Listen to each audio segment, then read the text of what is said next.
দৌলাকে হত্যার মাধ্যমে এবং তাকে ক্ষমতাচ্যুত করার মাধ্যমে বাংলার স্বাধীনতা অস্তমিত হয় এবং বাংলার ভাগ্যে আকাশে দুর্যোগের ঘনঘটা ওঠে। তখন বাংলার মায়েরা শত শত বছর ধরে কান্না করেছে মহান সৃষ্টিকর্তার কাছে সুসন্তানের জন্য, যে সন্তানেরা তাদেরকে স্বাধীনতা এনে দিতে পারে।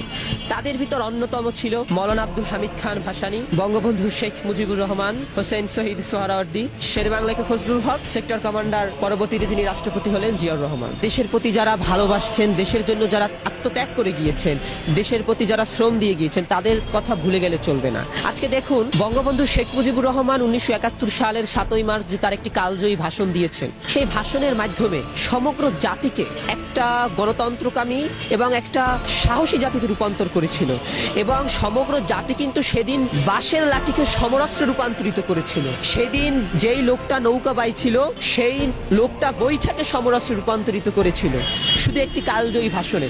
এবং বঙ্গবন্ধু শেখ মুজিবুর রহমান কিন্তু তার জীবনের যৌবন সবকিছু কারারই লৌহ কপাটে দান করে দিয়েছিল এই দেশের মানুষের জন্য।